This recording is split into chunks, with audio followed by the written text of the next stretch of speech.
এর থেকে দুর্ভাগ্যজনক ভয়ের, আতঙ্কের, আপত্তির আর কিছু হতে পারে না। এটা তো ভোটের জন্য করা হচ্ছে, সেটা তো স্পষ্ট, সেটা সকলের কাছেই ধরা পড়ছে। ভারতবর্ষের জাতীয় সঙ্গীতই তাহলে গাওয়া যাবে না, এরকম একটা ব্যাপার দাঁড়াবে। বাংলা ভাষা আক্রান্ত হয়নি, আক্রান্ত হয়েছে কিছু বাঙালি শ্রমিক। বাংলা নামক জায়গাটাকে ভারতবর্ষ থেকে বের করে দিতে চাইছেন তারা। সত্যি সত্যি বাংলা ভাষাতে আক্রান্ত হচ্ছে এটা আমার মনে হয় না।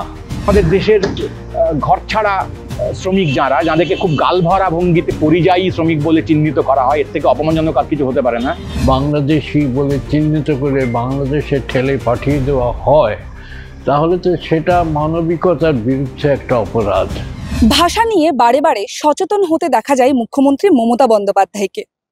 21শে ফেব্রুয়ারি হোক বা 21শে জুলাই, এই দুটি মঞ্চ থেকেই বারে বারে তাকে দেখা যায় ভাষার প্রতি সচেতনতার পাঠ শেখাতে। আসন্ন 27শে জুলাই তিনি ভাষা আন্দোলনের ডাক দিয়েছেন, বা বলা যেতে পারে ভাষা নিয়ে তিনি আমাদের প্রত্যেককে নিয়ে রাস্তায় নামবেন এবং বোঝাবেন এই বাংলা ভাষার গুরুত্ব। আর এই পরিপ্রেক্ষিতকে সামনে রেখে কথা বললাম বাংলার দুজন সংস্কৃতি মনস্ক এবং ভাষা সচেতকের সঙ্গে। শোনাবো তাদের মতামত, তারা কি বলছেন এই নিয়ে।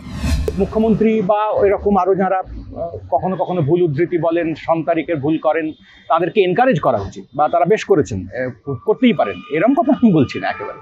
নিশ্চয়ই তাদের সকলেরই আরো সচেতন হওয়া উচিত, জেনে বুঝে। তা এত সহজ একটা সিদ্ধান্তে পৌঁছানো খুবই অনুচিত হবে আমার মনে হয়।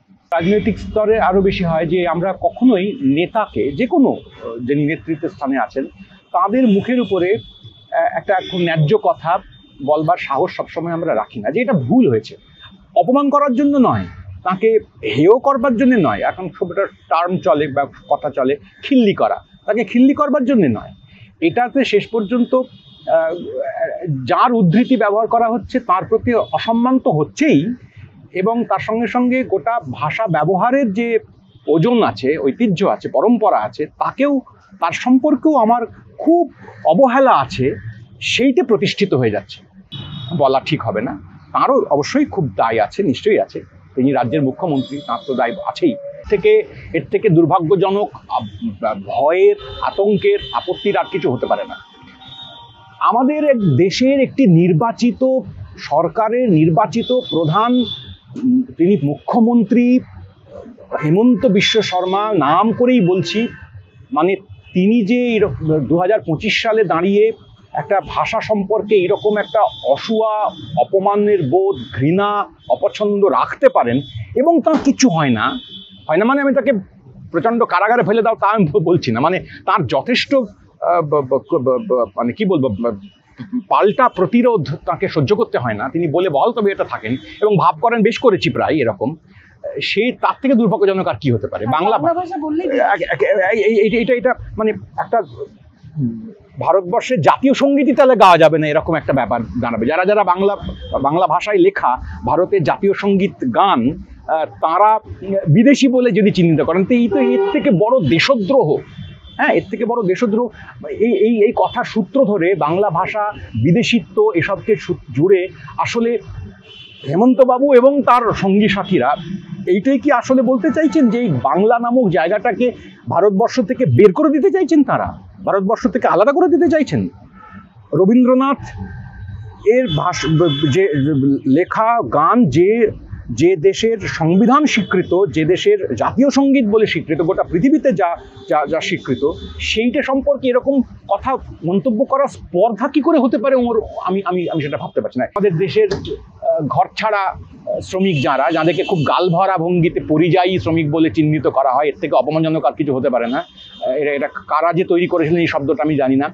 পরিযায়ী মানে ধরুন আপনি কাউকে মানে আড়ং ধোলাই দিচ্ছেন, যাকে বলে, হ্যাঁ, মানে আড়ং ধোলাই বলতে যেরকম ধোলাই হয় আগে, মানে প্রচণ্ড পেটাচ্ছেন, আর তাকে বলছেন যে আমি একটা খুব শুদ্ধ তৎসম শব্দ ব্যবহার করে আড়ং ধোলাই ব্যাপারটাকে যদি একটু নরম করে আপনি বলেন, আমি তাকে প্রবল চপেটাঘাত করলাম, তো তাহলে যেরকম মানে দাঁড়ায় এটা সেরকম মানে দাঁড়াচ্ছে। পরিযায়ী, ঘর ছাড়া, দেশে কাজ পাননি, দেশে তাদের খাওয়া পড়ার সুযোগ নেই, তাই তাদেরকে যেতে হয়েছে দেশের নানা প্রান্তে, হ্যাঁ, দলে দলে, লাখে লাখে।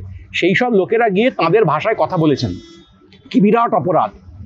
তারপরে তারা কেবল জানেন যে ভারতবর্ষের বাইরে বাংলাদেশ বলে একটা দেশ আছে, সেখানকার লোকের ভাষা বাংলা, আর কোথাও পৃথিবীতে বাংলা নেই। যারা বাংলা ভাষা নিয়ে এত হইচই করছেন এখন, তাদের নিজেদের বাংলাটা পরিচ্ছন্ন, শুদ্ধ, সৌজন্যসম্মত হওয়া উচিত, এটা তো সবাই মানবে। কিন্তু আমরা লক্ষ্য করি যে মুখ্যমন্ত্রী এবং তার দলের লোকেদের কথাবার্তার মধ্যে, সেটা পুলিশকে ফোন করেই হোক বা সাধারণ সভাতেই হোক, তার মধ্যে বাংলা ভাষার কি বলবো অপব্যবহার যথেষ্ট হয়। কাজে এর মধ্যে একটা দ্বিচারিতা আছে বলে অনেকেই মনে করতে পারেন। আমারও মনে হয় যে বাংলা ভাষা নিয়ে যারা আমরা হইচই করব, অন্তত তাদের প্রকাশ্যভাবে বাংলাটা একটু ভালো হওয়া দরকার। এটা তো ভোটের জন্য করা হচ্ছে, সেটা তো স্পষ্ট, সেটা সকলের কাছেই ধরা পড়ছে। এটা তো দেখতেই পাবেন যে সত্যি সত্যি বাংলা ভাষা আক্রান্ত হয়নি, আক্রান্ত হয়েছে কিছু বাঙালি শ্রমিক, বাঙালি ছাত্র আক্রান্ত হয়নি, বাঙালি ইঞ্জিনিয়ার যারা ওখানে কাজ করেন, বাঙালি শিক্ষক, বাঙালি অধ্যাপক, বাঙালি ডাক্তার অনেকেই আছেন ভারতের বিভিন্ন অঞ্চলে, তারা কেউ আক্রান্ত হননি। হয়েছেন আক্রান্ত বাঙালি শ্রমজীবী, যাদের পেটের দায়ে চলে যেতে হয়েছে ওখানে। এবং তার মূলে হয়তো একটা অর্থনীতি আছে যে ওখানকার লোকেরা ভাবছে এই রে আমাদের চাকরি এরা দখল করতে এসেছে।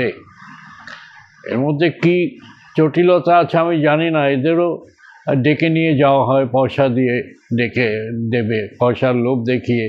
আর কাঠি যারা আছে দালালরা, তারা এদের ডেকে নেয়।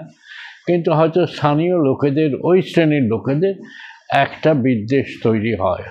বিদ্বেষের দ্বিতীয় কারণ হচ্ছে সাম্প্রদায়িকতা। এদের অনেকেই মুসলমান, এরা পশ্চিমবঙ্গের মুসলমান, অনেকেই ভারতীয় মুসলমান।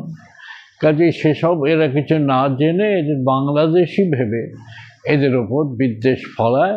কারণ সারা ভারতে এখন হিন্দুত্বের একটা জিগির চলছে, হিন্দুস্তান এইরকম একটা জিগির কোনো দল তৈরি করছে। ফলে সেই হিসেবে এদের বাংলাদেশি হিসেবে ধরে নিয়ে এদের ওপর আক্রমণটা হচ্ছে। সত্যি সত্যি বাংলা ভাষাতে আক্রান্ত হচ্ছে এটা আমার মনে হয় না। মর্মাহত যদি এরা বাংলাদেশি না হয়, সেটা প্রথমে নিশ্চিত করবে কে? নিশ্চিত করবে রাষ্ট্র, নিশ্চিত করবে।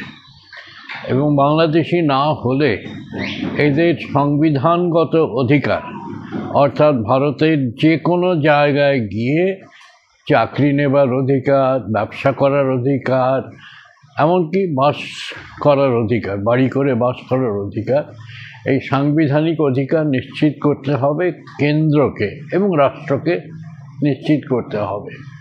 সেটা না করে এদের অনর্থক যদি বাংলাদেশি বলে চিহ্নিত করে বাংলাদেশে ঠেলে পাঠিয়ে দেওয়া হয়, তাহলে তো সেটা মানবিকতার বিরুদ্ধে একটা অপরাধ, এবং রাষ্ট্র সেই অপরাধ করলে তার ক্ষমা নেই।